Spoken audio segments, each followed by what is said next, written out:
ñu ngi leen di nuyu di leen jaajëfal yéen ñi suivre chaîne bi di Xalaat TV ñu leen di dalalaat ci seen jàngatu bés bi. tey dañu ñëw ci benn polémique médiatique boo xam ne li ko jur mooy geste bi Ousmane Sonko defoon fan yi ci période de campagne électorale ñeel élection législative yi ñu dëgmal. léegi balaa ñuy door waxtaan bi dama bëgg micro bi ñu génneel ma ko.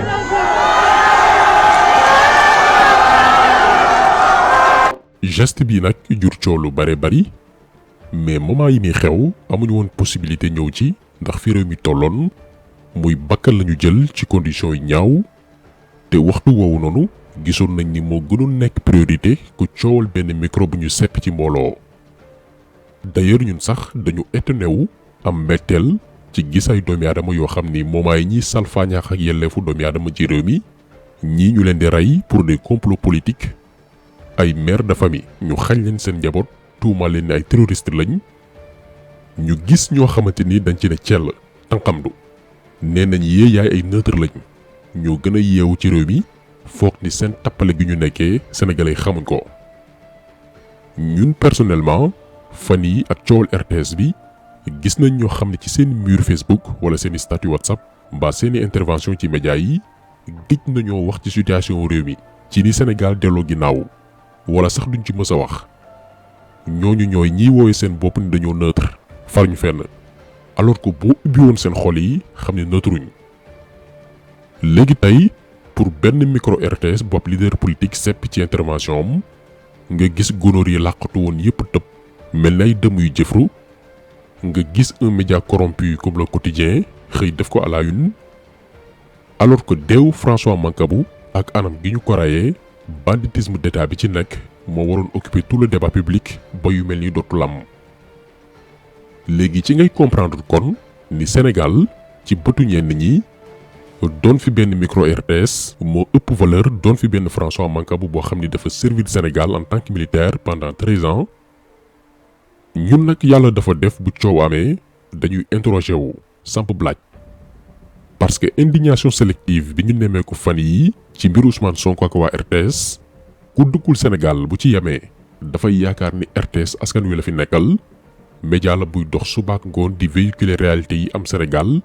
ba dañ leen war a tatagal di leen bayal ci li ñu nekkee te ñëpp teg ci seen bët. pour ñun fi débat bi waroon orienté wu dëggantaan mooy lan moo tax képp ku àndul ak nguur gi rek doo gis sa bopp ci RTS bi nga xam ni ñun ñoo leen di fay. RTS ci gafak sénégalais yi xaalis bi ñu bokk ñun ñëpp la ñuy tibb jox leen ngir mu mën a fonctionner te pourtant sénégalais yi nga xam ne ñoo ko yor gisuñ ci seen bopp. lii mooy la grande question lii mooy le vrai débat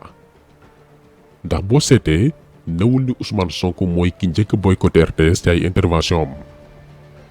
jamonoy maître Wade Youssou Ndour defoon na la même chose. dama ne waa ji dafa ni ma léegi micro yi nga yore ma ne ko micro RTS duma ko jël. lu tax duma jël micro RTS ñaar la. d'abord seen décision honteuse politique historique d'invalider ma candidature ñëpp xam nañu ne ko ay fen la. duma candidat officiel kon soxlawuma seen micro. beneen bi mooy démb dañu agressé fii ay journalistes nangu seen ay image pour mu wër àdduna bi gis li xewoon fii te ba tey ba sànq dégguma benn yoon RTS ñaawlu ko organe yëpp ñaawlu ko kon duma laal seen micro.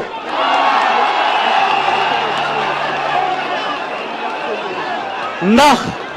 sunu télévision la te sunu télévision askan wi dafa war a nekk télévision buy tëddee njaaxaanaay. te pourtant jamono jii geste bi Youssou Ndour defoon jurul coow comme ni mu juree coow tay jii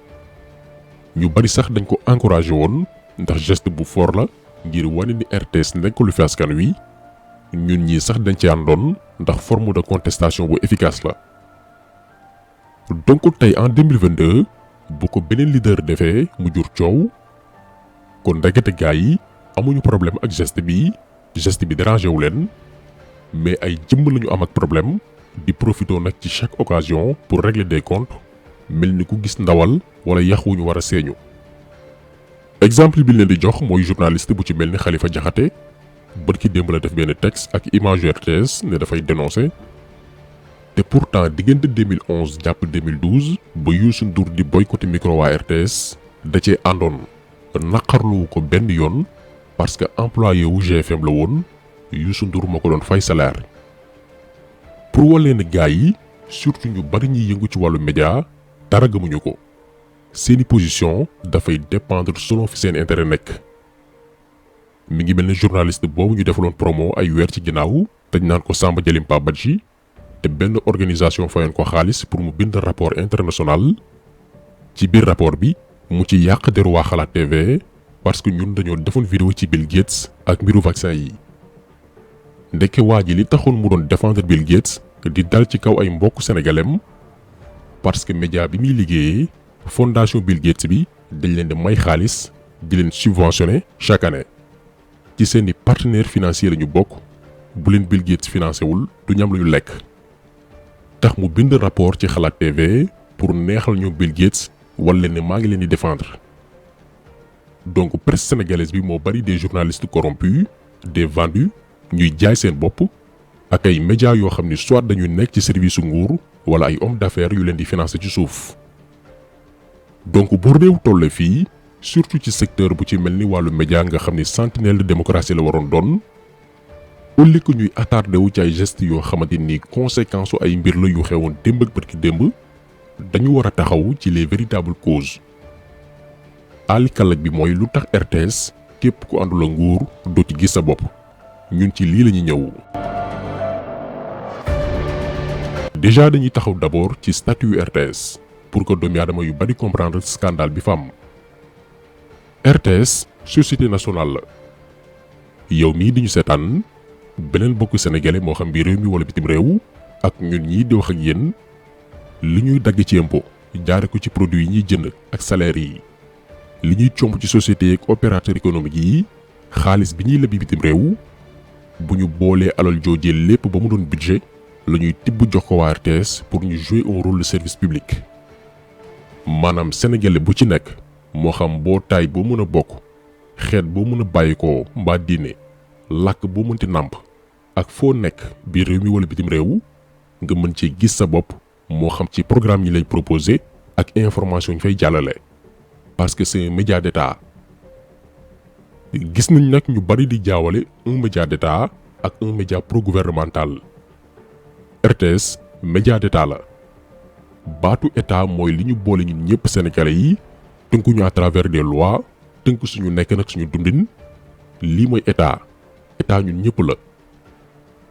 gouvernement nag benn entité la benn bànqaas la ci biir état mooy ñi Macky Sall tabb mooy waa APR ak waa Benno Bokk Yaakaar.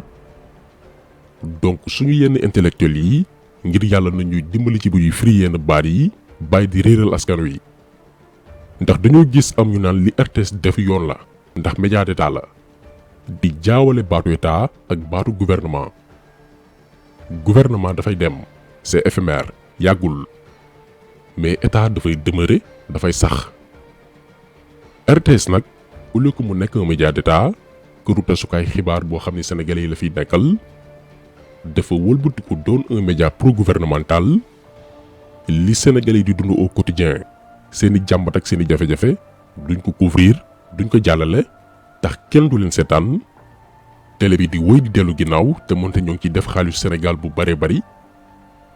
te lii liggéeykatu RTS yi ñoo ko njëkk a ñaawlu ci làmmiñu Abbas Sow di génn ci njiital syndicat journaliste fay liggéeyee. moom bokk na ci les journalistes debout les journalistes dignes incorruptibles am lu ñuy bañ parce que journalistes yëpp yemuñu am na ñuy def seen liggéey comme ni mu waree. résultat moo ñu ñor. RTS occupé waat la place bi mu mës a occupé dans les médias. mais tey jii ñun ñëpp gis nañ ko man su ma duggee suma kër wala keneen duggu këram RTS kan la koy seetaan. taux d'audience bi dafa wàcc. loolooy dëgg. parce que lan la grille des programmes bi lan moo fa amati. dara desatu fa. dara desatu fa dëgg moo neex yàlla gis nga mbir yàlla rek a fi ne barki Seydina Muhammad yàlla rek a fi ne ba ci sama bakkan bii bu ne tey day rot kenn mënul fexe ba du rot waxuma la ak sama wërsëg bis bu jeexee day jeex mais bàyyil di raayal nit gannaawam fekk mi ngi lay lor. donc yaakaar nañ ni kon bu boycott di am sénégalais yi ñoo njëkk a boycotté RTS li tax nag sénégalais yi boycotté RTS mooy dañ ko détourné ci li waroon doon objectif am dëggantaan muy ànd ak askan wi ñu soppi ko def ko un outil de propagande benn groupe muy coalition ak parti au pouvoir te loolu dañ koy reconnaître mboolem nguur yi fi jaar am na ci part de responsabilité waaye depuis 2012 la gën a garaaw gannaaw bu ñu jëlee un politicien actif ku yor carte membre APR muy Racine Talla teg ko ci bopp RTS ndax aadawu RTS moo newoon mboolem directeur yi fa daan jaar duñu bokk ci benn parti politique la majorité ay journalistes yu liggéey RTS la ñuy doon ba toll yenn dayo yi am expérience maîtriser groupe bi ak ni muy fonctionner président nommé leen directeur ñooñu donte daan nañ def promotion activité gouvernement bi mais daan nañ ci boole ak ay programme yoo xam ni sénégalais yi dañ ci gis seen bopp mais Racine Talla mi nga xam ni moom formation journaliste sax yeggalewu ko Racine Talla dañ ko dàqoon CESTI fa ñuy former journaliste yi au lieu que mu am diplôme attestation lañ ko jébaloon li taxul nag ñu daal di koy dàq jarul ñu ciy reveniraat ndax affaire vie privée la te léegi mag la am nay njaboot donc ba ko Macky Sall tabbi directeur RTS télé bi amatul programme Racine Talla dafa nekk ci propagande politique pure et dure yéen ñii duñu seetaan tey néew nañu ñu mën a limal juróomi programme RTS te moonte yéen a ko moom yéen a leen di fay donc Racine Talla dafa fekkoon RTS di soox mu ñëw daal di koy doggali tere fay clan féewale yenn journaliste ak animateurs yi mu boycotté leen tey boo seetee ñu ci mel ni Khady Aïdara doon def 100% de lire ñoom gin cës émission yi jeunes yi daan seetaan ba ci journaliste bañkat yu ci mel ni Abbas Sow ñu mettre leen au frigo feeñatuñ ci antenne yi lu bëree bëri. mais junj doy na borom xel kuy seetaan journal 20h bu RTS. ñan nga fa daan gis Alassane Cissé. ñan nga fa daan gis ñoom Cheikh Traoré. ñan nga fa daan gis et j'en passe. ñooñu ñëpp kenn gisatu leen. boo demee rajo Sénégal. nga xam ni fépp foo dem ci biir territoire national rajo Sénégal ngay dégg. tey jii li may wax nii ñoom Arouna Gaye ñu ngi may dégg. li may wax nii ñoom Benoît Badiane ñu ngi may dégg ñoom ñëpp la ñu wàccee démb. li may wax nii démb la am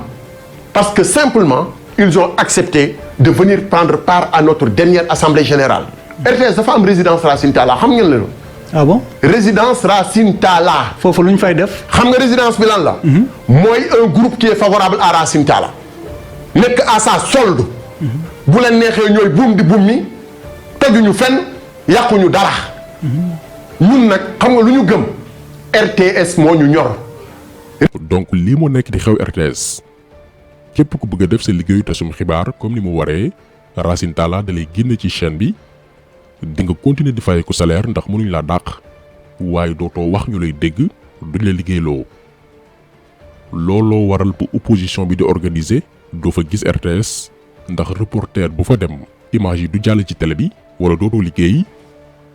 bu askan wi ci boppam wootee par exemple ñu ne bés bi dañuy dajaloo ngir xeex wàllu nguur jigéen mbaa dund bu cher bi média internationaux yépp di ko coow RTS bi nga xam ne média national la du teew te ñun ñoo ko moom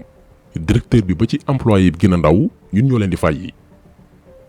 mais li gën a graaw mooy musiba dafay am ci réew mi ndogal ba loo xam ne càggante gouvernement bi la RTS lànk de du ci wax xawma ba xam yéen a ngi fàttaliku drame bi amoon stade Demba Diop en 2017 ba juróom-ñetti doomi aadama ñàkk ci seen bakkan bés boobu noonu RTS waxu ci journal 20h ndax lan responsabilité ministre bi ñu dénk tàggat yaram ak ministre bi ñu dénk biir réew mi moo ngi ci biir donc képp koo xam ne nee nga da ngay wóote dëggu lii nga war a dut baaraam ndax du dëgg du yoon suñu diggante ak RTS dafa mel ni nga nekk ci kër di joxe dépense di fay courant ak ndox boole ci yoru ñëpp mais ñu ne la amoo fi kàddu lu ñuy décider sa yoon newu ci yow duñ la boole ci dara du yoon élection ba élection la ñu tàllal micro opposant yi ngir ñu jàll RTS